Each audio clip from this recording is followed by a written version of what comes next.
Good morning, and welcome to another episode of Tech Tuesday, presented by Delta Media Group, where if you ever find yourself teleported back to medieval times to fight a dead-eyed army, don't forget your chainsaw. So, today we are going to take another look at Market Watch reports. We've added some functionality to them. You can create them in a few different ways now. You can attach them to customers in a few different ways. So we'll just go ahead and give it a good once-over and see what we've got. So let's go into the DeltaNet, take a look. All right, so the first way that we can set up a market watch, or rather what a market watch is, it's probably more important to you at this point, is a report that basically shows some market statistics and some sample properties from a market that you choose. And that market can be defined by a boundary area. It can be defined by a city name, a school district, a county name, a zip code, so all kinds of different ways. But that's what it comes down to. You set up this market for the area that the customer is interested in, and then the system can automatically send that report out to them periodically. Or you can send that report out manually, or you can even share it out to your Facebook page. So you have a fair amount of options with Market Watch reports these days. So to set one up, I'm going to go to Customers and down to Customer Center. And we're going to go ahead and pick a customer. Let's do Prince Lone Star. Why not? So here we are. So I just click on a customer's name to go to their profile page. Now I could do that. I did it from the hot new customers list on that page. Basically, that's customers with recent activity. But I could go down and do it from the all customers list if I wanted to also. Long story short, click on their name and you get to their profile page here. And then as we scroll down, we have a section for saved searches and Market Watch reports. So I'm going to go ahead and click Add a Market Watch. And you can see we have numerous options for how we're going to define the market here. So first, if I do by market, I have a market field here, and if I start typing, it's going to bring up an autocompleter, and then I can select the matching market name. So, and you can see the kinds of things that it matches on.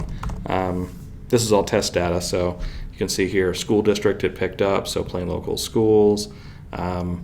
It'll do area for Plain Township. It'll do subdivisions. It'll do cities. I can do zip codes in here, I believe. Not if I type the wrong zip code. There we go. So I've got zip codes, and I believe I can even do a county with this. There we go. Or I can do the entire county. And you can see it shows me the number of listings that come up in each one of those market areas. So if you know the name of an area you're going for there, then my screen flashed behind me. Crazy things going on. It must be close to Halloween. So you see that I can define my market by a variety of different just search terms there if I know the name of what I'm looking for. So I'm going to go ahead and back out of this instead of finishing through the report. I'll go back to Add Market Watch again, and this time we'll look at radius. So if I do it by radius, the map looks a little odd here because I'm zoomed into a smaller area than my radius. But I can type in an address to center the map if I want, or I can just grab that little pin here and I can move that around however I'd like. We'll shrink it down here. There we go. So I can define it this way. The whole idea is this is just a radius around a pinpoint. So if and the beauty of these reports is they're good not just for people that are interested in buying or selling, but people that aren't even really in the market right now. This is a good way to stay in touch with them because you could set up a report like this, center it to make it like a 5-mile radius on the home they're living in now, and they get some insight into what their local market is doing. Because that's something that's interested even if you're not necessarily in the market right now. And it's a good way to stay engaged with your customer and make it so that if they become interested in buying or selling or know someone interested in buying or selling, you're the one that comes to mind. So that would be radius. So we'll close this out, take a look at the next one. Add a market watch by area. So now by area, this allows me to, this allows me to actually define a polygon. Now I'm making kind of an odd polygon here. But you can see I just click in points, and that puts down anchors, and then when I connect them at the end, I've built a polygon. The beauty of this is I can actually really get specific about defining a neighborhood. Like I can follow street lines for this. And then once I set it up, I can actually move pieces around too to set it up the way I want. So I have a lot of options as far as what I can do when creating a custom polygon like this. So we'll close that one out. My next option, I can do it by boundary. So if I click that, now these are going to be boundary areas that we have picked up from public records. So under boundary type, I'm going to say school districts is a popular one. And you can see school attendance zones are in here also, which can can be very handy if someone's looking for, a specific elementary school, things like that. But I'll do district for now. You can see it loads up another drop down, and let's say we want to do Kansas City. Well, there you go. So it loads up my boundary area above, and that's all I have to do. I've set up my market boundary at that point. And I have a number of different things I can do here. So like I said, we did school districts, we could do counties. Not that you can't do county by typing it in anyway, but school districts, attendance zones, things like that. And even subdivisions are really nice for these pre-populated boundaries. So we'll close this one out, and then our last option is predefined. So what this is this is the same as boundary area, but these boundary areas are specifically those that have been defined at the company level already. So the company's gone in and they've created some boundaries specific to your market, like things that we wouldn't have public records for, but are common areas or commonly named areas where you are. So this is kind of nice because the company can go in, build these, and then you can just go in and select from them, and you have stuff that's really specific to your area, really specific to your region. So to set those up, I just go in here and I'll click Add, and then that basically creates it with my, here we are, with my boundary areas defined. That was a safe search, but there we go, Market Watch. So builds it in with the polygon area from what's been defined already. All right, so I'm going to click on Market Watch one more time, and we're going to go ahead and run through the process. So I'll say by market, just for the sake of simplicity. We'll do Canton because that's where I am. And then we'll begin sending on, so we can choose what day this wants to, or what day we want to start sending this out. By default, it'll go with the current day, but you can set that out just by clicking on it, picking some day in the future if you want. If you don't want to send it indefinitely, you can use this expire on field to choose when this will stop going out. So I'll go ahead and say I want to send it out for a year because why not? So we'll go end of October-ish. There we go. So we have an expiration date on there. We can give it a name, which is always a good idea. If for no other reason, then it helps you define it later on or helps you pick it out if ever you needed to edit it or delete it from the list, anything like that. Next, we can fine-tune the kind of properties that this Market Watch takes into account. It'll be residential by default because that's kind of what these were built for.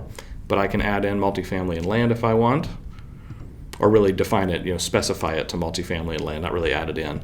Because the whole idea is it's trying to look at like properties, So the next thing I can do is I can specify different price variations on those. So right now it's looking at all properties in that market. But if that's kind of a mixed market where you've got some real low-end and real high-end stuff all in the same zip code, for example, and you're setting this up on zip code, maybe you want to only limit it to like the higher-end listings. So you can put a price range in here. You can also do home size. This is square footage, bedrooms, bathrooms. So you have a variety of different options here that you can use to really fine-tune that Market Watch to the properties and the area that your customer is interested in. Now the whole idea is the more specific you make it, the better you are engaging with your customer. So we'll go down the line. Now the next thing I can do here is I can show properties that have only been updated within the last few days, or within the last number of days. The idea here is that if I'm showing sold properties and stuff like that on these markets, like if I have sold data coming in, I don't want to show particularly old sold listings on these Market Watch reports because at that point, if they're sold 2 years ago, they're not really indicative of the market anymore. So the idea is I can use this slider and I can say, well, let's look at only sold properties or only properties within the last 90 days or if they've been updated in our system in the last 90 days. The for sale listings are for sale no matter what, so we don't care when the for sales came on the market. They'll show on the report anyway. But if they're not for sale, then some other status or sold, then it can be a good idea, depending on the market and the area you're in and how much activity that market sees, to limit that. Now, one thing I'll point out about that is that the Market Watch reports send out about, I want to say they send out up to 50 sold, so it would be the 50 most recently sold listings. So if you were setting this report up for a market with a lot of activity, the most 50 listings might have sold in that market within the last few months. If that's the case, then this slider doesn't really matter because you're only going to see the last few months worth of listings. But if you're doing this for a market that doesn't see as much activity, maybe 50 listings have sold in the last year, well then you're going to see year-old sold listings on your report unless you use this slider. So I hope that makes sense. I think it makes sense. I don't see any comments in my little text thing, so it must make sense. All right, so if I hit done, that saves my Market Watch. So we can see we have the Avondale one we just set up, and then the Canton one that we just set up now. So the Avondale was the one we picked from our polygon area. Now that I have it set up, I can change the frequency of it. So by default, it's going to send to this customer monthly, but I could do quarterly, semi-annually, bi-weekly, or weekly if I want. And then also, I can determine if I want to be copied on this email. So if I hit this copy me on this email, every time the system sends this market watch to the customer, it'll also send a copy to me. Next, I have a button where I can go in and edit it. I can delete it from here. I can force it to send out now, or I can click on preview and have a few additional options. First, I can send myself a preview email by just clicking the send email button. I can click in browser to preview it in the browser, and I'll go ahead and click on that because why not? I was expecting it to take longer to load. Well, there you are. So this is the report loaded up. We're always working to modify our templates for these emails and things, so I think we have even a new version of this in the works at some point.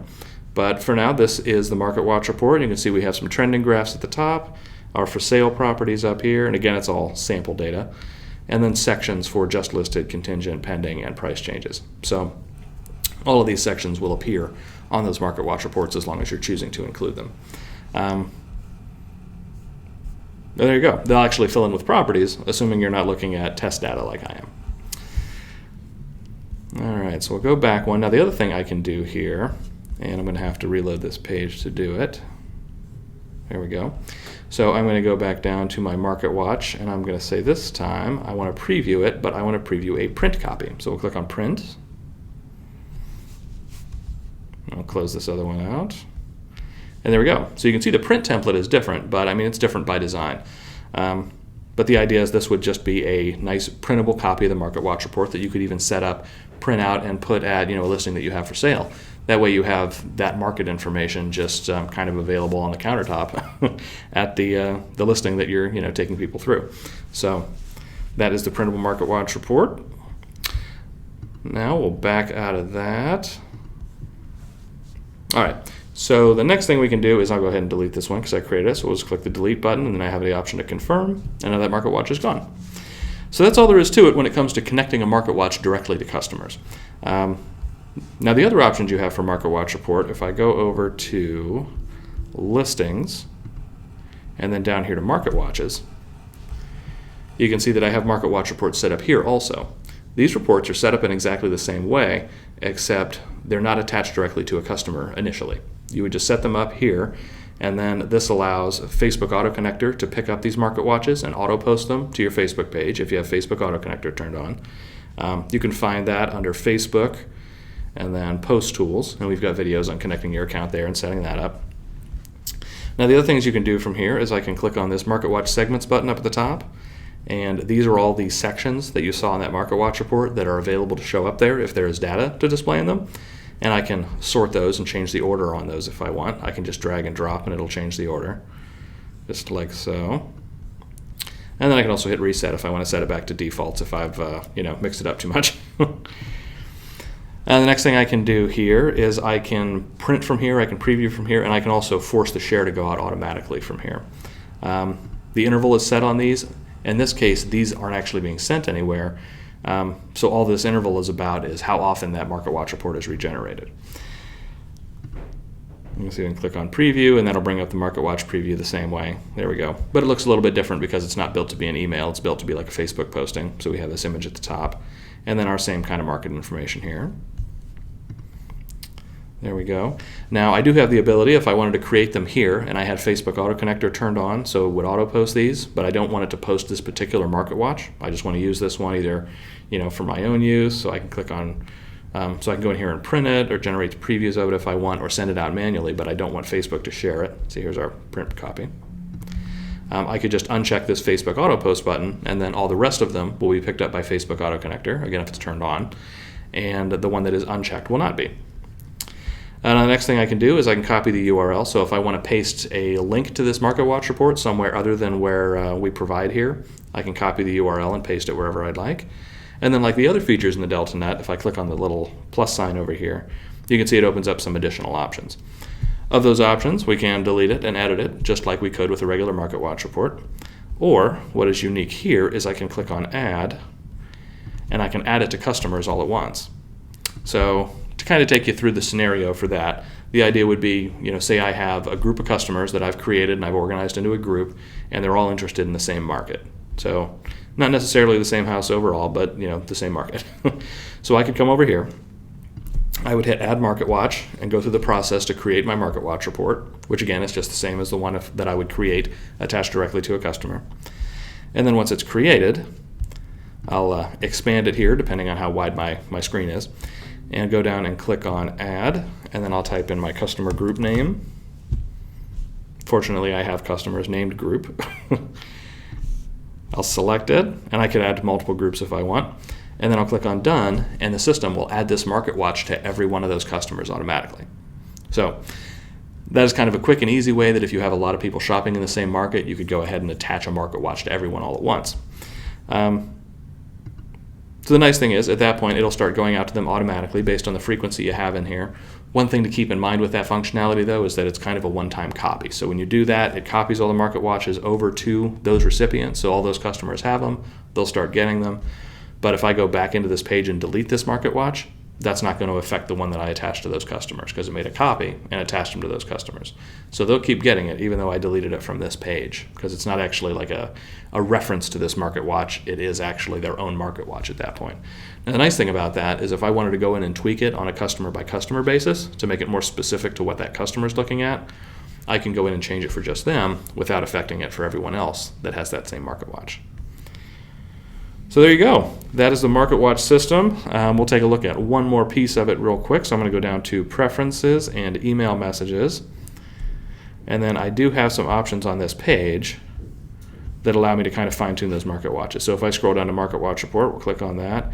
You can see that I can modify the paragraph that appears at the top of those emails.